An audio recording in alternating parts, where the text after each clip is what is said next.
अच्छा जी, आज हमारा ये जो नेक्स्ट टॉपिक है ये है second technique of for solving linear congruences. पिछले लेक्चर हमने पहली टेक्निक देखी थी, ये दूसरी है। क्या है जी? There is also technique for replacing A और बी।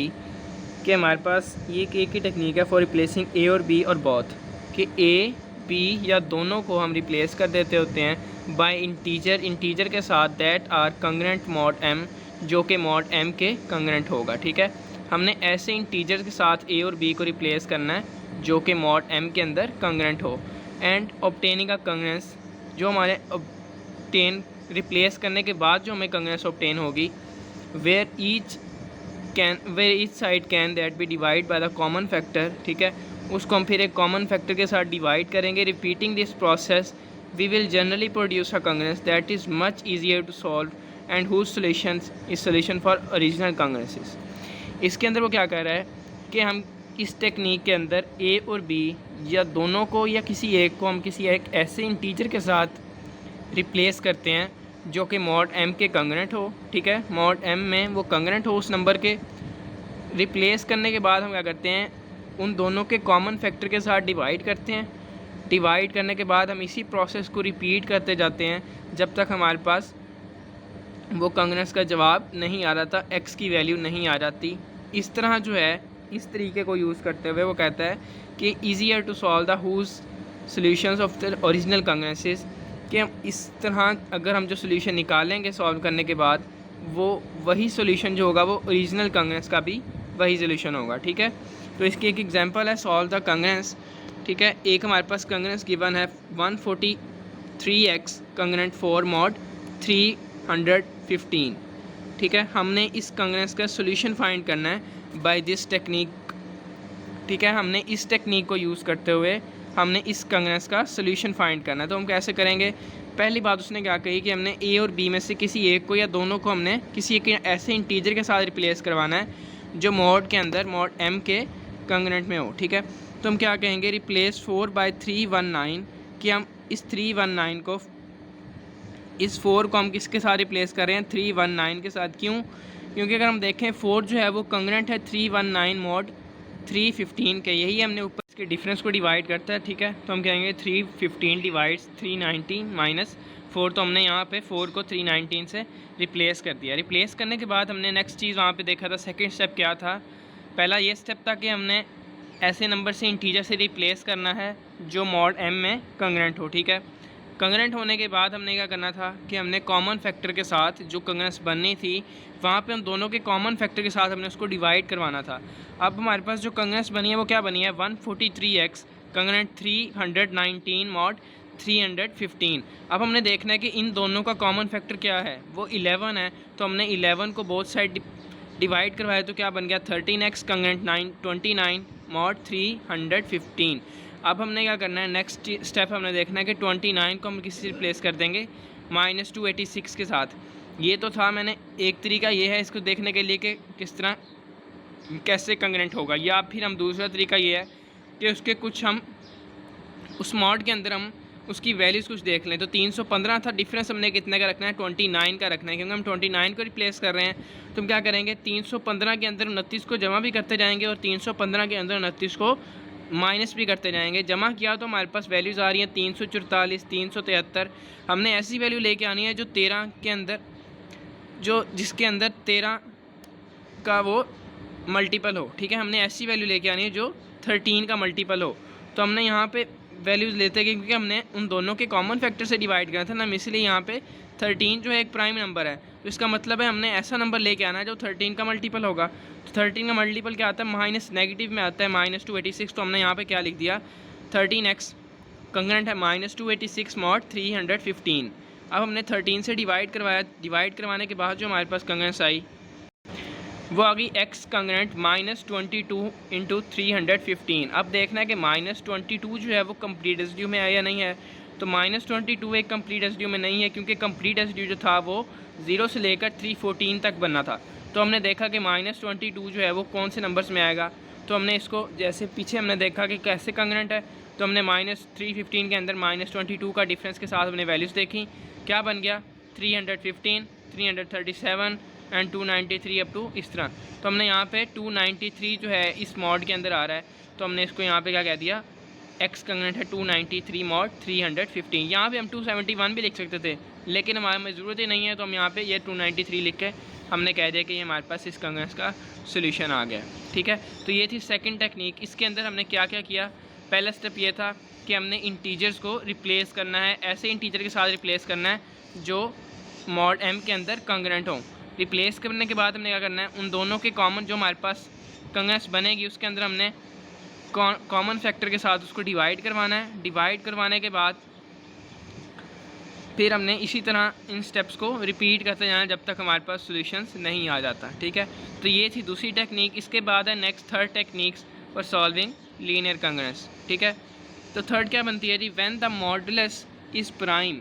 ठीक है, कि जब हमारे पास मॉड जो गिवन होगा कंग्रेंस में वो एक प्राइम नंबर हो, the congruence x can be multiplied by the nearest integer.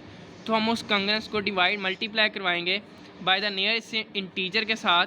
वो नियरेस्ट इंटीजर कैसे हम फाइंड करेंगे, p बाय ए। p क्या है, एक मॉड है जो कि प्राइम नंबर है, तो हम उसको a के साथ डिवाइड करवाएंगे। a क्या होता है कि कंग्रेंस के अंदर a की वैल्यू हमें पता होनी चाहिए कि a की वैल्यू उस कंग्रेंस के अंदर क्या है। Yielding an equivalent congruence if we take the coefficient of x residue of least absolute value से by a prime by repeated application to solve by the can be obtained. तो हमारे पास इस तरह हम इस तरीके का जो है इस प्रोसेस को रिपीट करते हुए हम उस कंग्रेंस का सोल्यूशन फाइंड कर लेंगे। इसका तरीका क्या है, पहले हमने देखना है कि अगर मॉड जो है प्राइम है तब हम ये टेक्निक यूज़ कर सकते हैं।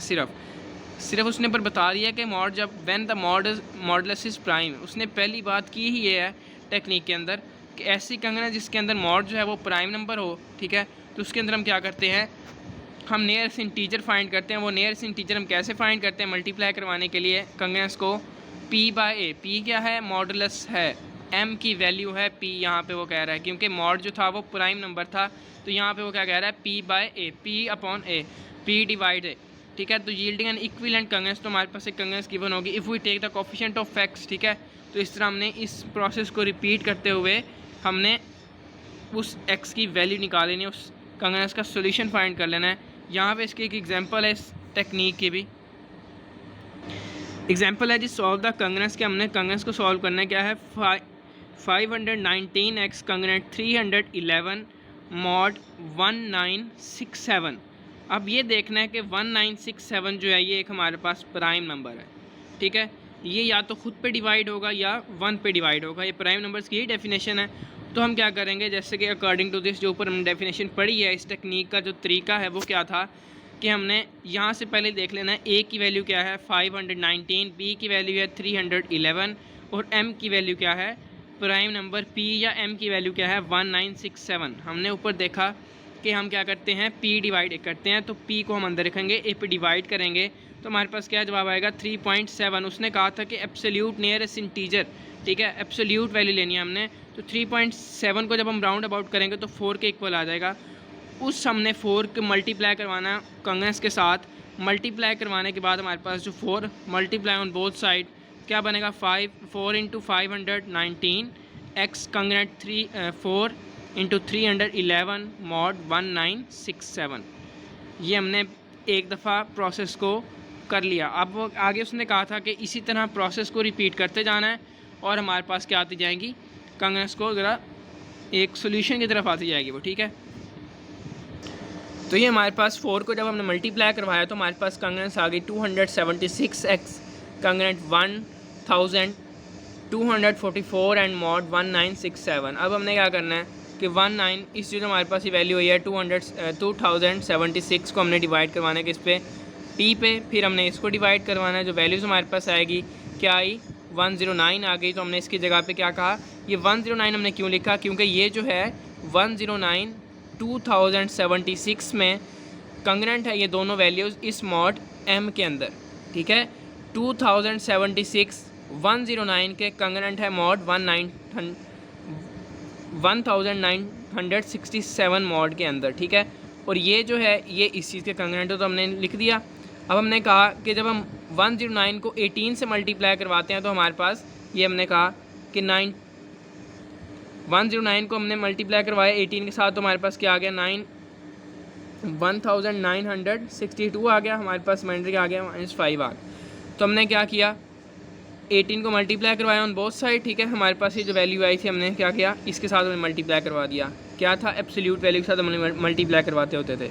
मल्टीप्लाई करवाने के बाद हमारे पास कंग्रेंस जो आ गई 1962 को एक्स कंग्रेंट माइनस 13,014 मॉड 1967, ये हमारे पास कंग्रेंस आ गई। अब हमने क्या करना है कि इनको रिप्लेस करना है मॉड एम के अंदर ही किस चीज़ के, हमने ये जो है ये इस नंबर के कंग्रेंट है -5 के मॉड 1967 में, और ये नंबर जो है ये इसके कंग्रेंट है इसके अंदर।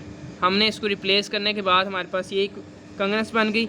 रिप्लेस करने के बाद यही अब हमने 5 जो है दोनों साइड डिवाइड करवाया तो हमारे पास कंग्रेंस आ गई एक्स कंग्रेंट -151 मॉड 1967 हमारे पास कंग्रेंस आ गई। अब हमने -151 जो है, जो सोल्यूशन हम देखते थे, सोल्यूशन निकालने के बाद हम ये चेक करते हैं कि वो कंप्लीट रेसिड्यू में है या नहीं है। तो 155 माइनस का 155 जो है 151 जो है ये कंप्लीट रेसिड्यू में नहीं है। तो इसको हम पहले कंप्लीट रेसिड्यू सिस्टम में बनाएंगे। वो हमने क्या किया, के की वैल्यू हमारे पास ये थी, एम की वैल्यू ये थी, हम इसको ऐड कर देंगे तो हमारे पास जो जवाब आएगा वो एक ऐसा नंबर होगा जो इस कंप्लीट रेसिड्यू में होगा, ठीक है। ये भी एक तरीका है।